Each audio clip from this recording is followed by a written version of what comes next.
RTV app వార్తల్ని క్షణాల్లో చదివే అవకాశం ఉంటుంది. ఒక న్యూస్ పేపర్, ఒక టెలివిజన్ ఛానల్ మీ చేతుల్లో ఎప్పుడూ ఉంటాయి.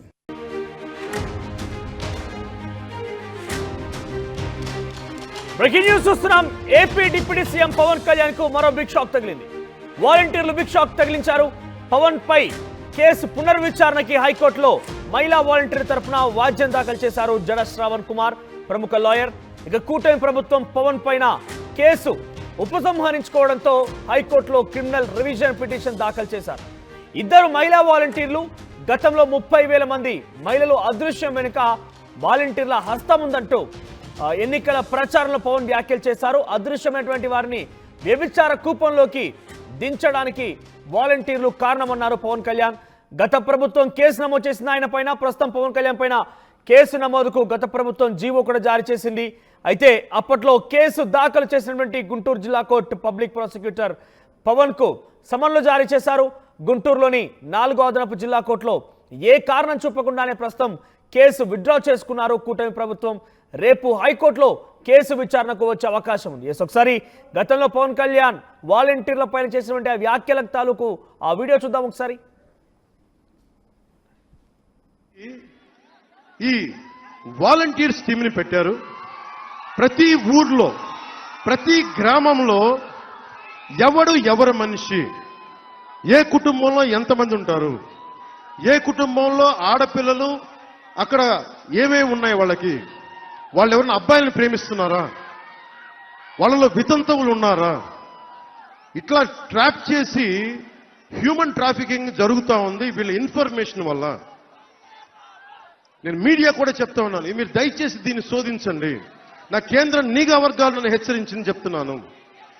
ప్రతి గ్రామ వాలంటీరు ఈ పార్టీలో, ఈ గ్రామంలో ఎంతమంది ఉన్నారు, ఎన్ని ఇళ్ళు ఉన్నాయి, ఇంట్లో ఎంతమంది మగాళ్ళు, ఎంతమంది ఆడవాళ్ళు, ఎవరు ఏ పార్టీకి, ఎవరికి ఏ లోపాలు ఉన్నాయి, ఎవరు ఏమేమి అలవాట్లు ఉన్నాయి, ఇవన్నీ చేసి దాంట్లో ఒంటరి మహిళల్ని వీళ్ళు టార్గెట్ చేసి ఆ ఇన్ఫర్మేషన్ కొంతమంది సంఘ విద్రోహ శక్తులకు ఇస్తే వాళ్ళని వీళ్ళు కిడ్నాప్ చేయడం కానీ, ట్రాప్ చేయడం కానీ జరిగి మిస్ అయిపోయారు ఇంతమంది. ఆంధ్రప్రదేశ్ లో హ్యూమన్ ట్రాఫికింగ్ కి ముఖ్యంగా ఒంటరి మహిళలే టార్గెట్ గా వారి సమాచారాన్ని వాలంటీర్ల ద్వారా కొంతమంది సంఘ విద్రోహ శక్తులు దీన్ని చేజెక్కించుకొని హ్యూమన్ ట్రాఫికింగ్ కి పాల్పడుతున్నారు. దానికి వాలంటీర్లే కారణం, వాలంటీర్లే సమాచారం అందిస్తున్నారు. ఎవరు ఎక్కడ ఉన్నారు, ఎటువంటి అలవాట్లు ఉన్నాయి, ఒంటరిగా ఉన్నారా, ఏ విధంగా ఉన్నారు, వారి యొక్క హ్యాబిట్స్ మొత్తాన్ని కూడా వాళ్ళు లెక్కగట్టి సమాచారం అందిస్తున్నారంటూ వాలంటీర్ల పైన గత ప్రభుత్వంలో పవన్ కళ్యాణ్ చాలా సంచలన వ్యాఖ్యలు చేయడమే కాకుండా ఇది కేంద్ర నిఘా వర్గాల నుంచి తనకు సమాచారం ఉందంటూ కూడా ఆయన మెన్షన్ చేశారు. అయితే ప్రభుత్వం మారిన తర్వాత గతంలో ఆయన మాట్లాడిన మాటలపై సంబంధించి ఆ కేసు ఏదైతే నమోదైందో ఆ కేసుని ఎటువంటి కారణాలు చూపకుండానే విత్డ్రా చేసుకున్నారు. ప్రస్తుతం ఈ విషయం పైన మరోసారి పునర్విచారణ చేపట్టాలంటూ ప్రముఖ లాయర్ జడ శ్రవణ్ కుమార్ ఫిర్యాదు చేశారు.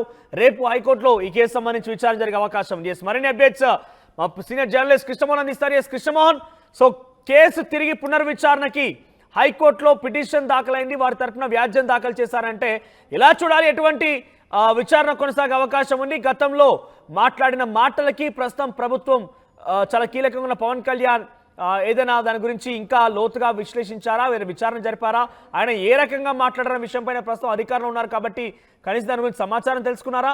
ఒకవేళ నిజంగానే హైకోర్టులో పిటిషన్ విచారణకు వచ్చిన నేపథ్యంలో ఏ రకంగా ఆన్సర్ చేయబోతున్నారు? మనోజ్, మొత్తం మీద పవన్ కళ్యాణ్ గతంలో అంటే 2019 సమయంలో వాలంటీర్ల గురించి ఏదైతే వ్యాఖ్యలు చేశారో, వాలంటీర్లు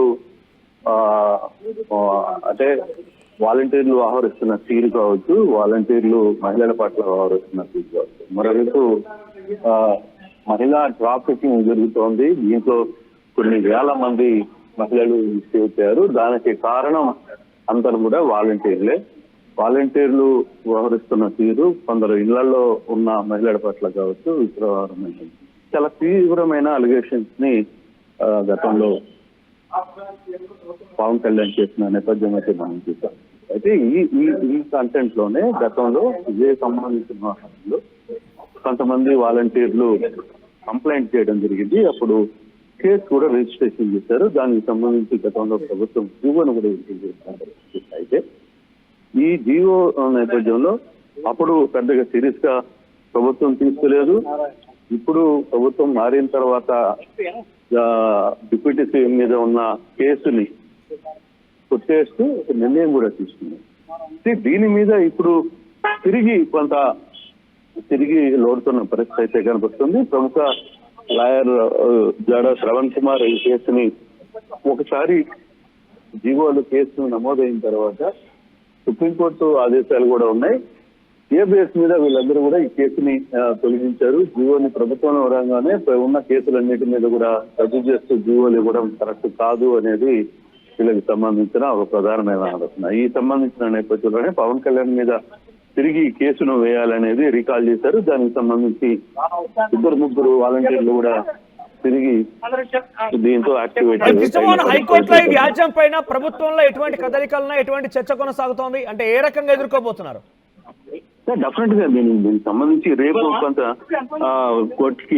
కోర్టుకి హైకోర్టులో ఇది కేసుకు సంబంధించిన వివరాలు అయితే తిరిగి వచ్చే పరిస్థితి అయితే కనబడుతుంది. తిరిగి ఈ కేసుని ఎఫ్ఐఆర్ నమోదు చేయమని చెప్పి ప్రభుత్వం ఆదేశాలు జారీ చేస్తుందా, కోర్టు ఆదేశాలు జారీ చేస్తుందా ప్రభుత్వానికి, లేదు ప్రభుత్వం దాన్ని ఏ విధంగా ముందుకు తీసుకెళ్ళాలి, ప్రభుత్వం హైకోర్టు ఏ విధంగా ఆదేశాలు ఇస్తుంది, ఈ 2 అంశాలకు సంబంధించిన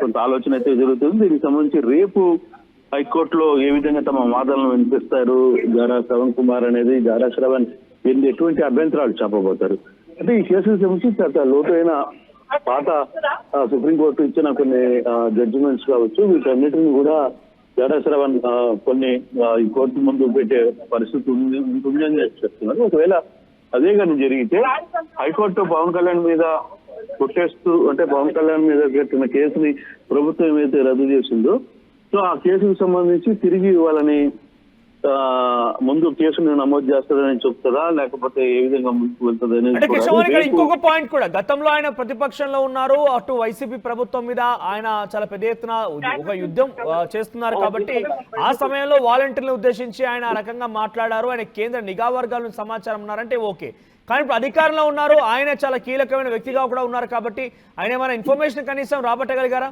అంటే నిజంగానే దాంట్లో ఉన్నటువంటి వాస్తవాల విషయం పైన ఏమైనా చేజిక్కించుకునే ప్రయత్నం ఏదైనా చేశారంటారా?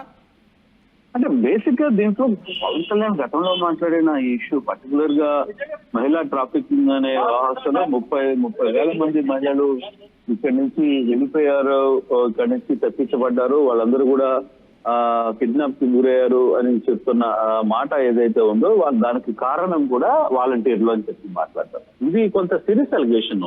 పవన్ కళ్యాణ్ చేసిన వ్యాఖ్యల్ని గతంలో కొంత సీరియస్ గానే తీసుకున్నారు. అప్పుడు పవన్ కళ్యాణ్ వాలంటీర్లు అందరూ కూడా నిరసన తెలిపిన పరిస్థితి ఉంది, కొంతమంది కేసులు పెట్టారు. తర్వాత ప్రభుత్వం మారిన తర్వాత అదే వాలంటీర్లు మా చేత బలవంతంగా కేసు కట్టించారు అనేది కొంతమంది చెప్తున్న వాదన. అని ఇప్పుడు జాడా శ్రవణ్ కుమార్ సంబంధించిన వ్యవహారంలో ఇప్పుడు ఇదే అప్పుడు ఎవరైతే కేసు నమోదు చేశారో ప్రభుత్వం మారిన తర్వాత మేము కేసు పెట్టలేదు, మాకు తెలియదు అని చెప్పి వాళ్ళ చేత ఒక లేఖను రాయించి తిరిగి ఆ కేసును కొట్టేసింది ప్రభుత్వం.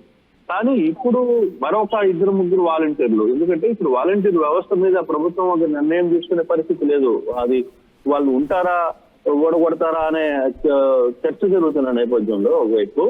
సో దాన్ని బేస్ చేసుకుని జాడా శ్రవణ్ ఒక 2-3 వాలంటీర్ల చేత తిరిగి ఆ కేసుని హైకోర్టులో మూవ్ చేయించారనేది ఒక చర్చ జరుగుతుంది. అయితే జాడా శ్రవణ్ కుమార్ ఏం చెప్తున్నారంటే ఇది ఏ ప్రభుత్వం అయినా కేసులు వచ్చిన తర్వాత కొంతమంది నాయకుల మీద కేసు కట్టిన తర్వాత కోర్టు అనుమతి లేకుండా లేకపోతే ఎవరి పర్మిషన్ అంటే ప్రభుత్వం జీవోలు ఇస్తూ కేసుల్ని రద్దు చేసే ప్రయత్నం చేస్తుంది. ఆ దిశగానే ఇది చెల్లదని సుప్రీంకోర్టు కూడా తీర్పిచ్చింది అనేది సుప్రీంకోర్టు అని జాడా శ్రవణ్ కుమార్ చెప్తున్న మాటలు. సో ఆ నేపథ్యంలోనే రేపు ఇది కోర్టుకి వెళ్తే కోర్టులో జడ్జిమెంట్ తర్వాత వాదనలు కావచ్చు, దాన్ని ఏ విధంగా ముందుకు వెళ్తారనేది చూడాలి. కొంత కాంప్లికేషన్ ఉన్న ఇష్యూ ఇది కూడా.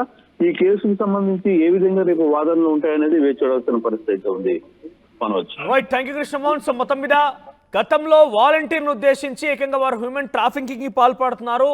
ఆ మహిళలు ఒంటరి మహిళలే టార్గెట్ గా వారి ఇన్ఫర్మేషన్ సేకరించి కొంతమంది సంఘ విద్రోహ శక్తులకి ఇన్ఫర్మేషన్ ఇవ్వడంతో వారంతా కూడా హ్యూమన్ ట్రాఫికింగ్ కి పాల్పడుతున్నారంటూ సంచలనమైనటువంటి ఆరోపణలు చేశారు పవన్ కళ్యాణ్. అయితే తర్వాత ఆయన పైన కేసు కూడా నమోదైంది, ఆయన పైన అటు గతంలో పిటిషన్ కూడా దాఖలు చేశారు కొన్ని హైకోర్టులో కూడా. అయితే ఆ తర్వాత ప్రస్తుతం ప్రభుత్వం మారిన తర్వాత కూటమి ప్రభుత్వం అధికారంలోకి వచ్చిన తర్వాత ఆ కేసును విత్డ్రా చేసుకున్నట్టుగా తెలుస్తోంది. అయితే ఈ నేపథ్యంలో మరోసారి వాలంటీర్ల తరపున జడ శ్రవణ్ కుమార్ హైకోర్టులో వ్యాజ్యం వేశారు. ఈ విషయం పైన ప్రభుత్వం మారిన తర్వాత తనంతట తానే తనపైనటువంటి కేసుల్ని కొట్టివేసుకుంటే ఎలా అంటూ గతంలో సుప్రీంకోర్టు ఇచ్చినటువంటి ఆ తీర్పుకు సంబంధించింది కూడా కొంత జోడిస్తూ ఆయన ఆ కేసు దాఖలు చేసినట్టు తెలుస్తోంది, వ్యాజ్యం దాఖలు చేశారు.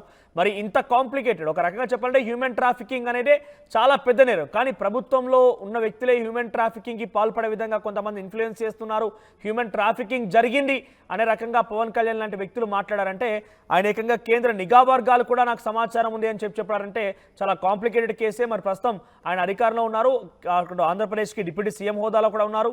ఇన్ని రకాలుగా మాట్లాడినటువంటి ఆ విషయం పైన ఆయన ఎప్పుడైనా విచారణ చేపట్టారా, లేదంటే ఆయన దగ్గర ఉన్నటువంటి ఇన్ఫర్మేషన్ ఏంటి? ఇప్పుడు కోర్టు పరిధిలోకి వచ్చిన తర్వాత పవన్ కళ్యాణ్ ఏం ఆన్సర్ చేయబోతున్నారు? ఇలా చాలా ఉత్కంఠ రేపుతోని చూద్దాం మరి ఏం జరుగుతుంది అనేది. మరిన్ని వీడియోస్ కోసం ఛానల్ ని సబ్స్క్రైబ్ చేయండి, లేటెస్ట్ అప్డేట్స్ కోసం వాట్సాప్ ఛానల్ ని ఫాలో చేయండి అండ్ లింక్ డిస్క్రిప్షన్ లో ఉంది.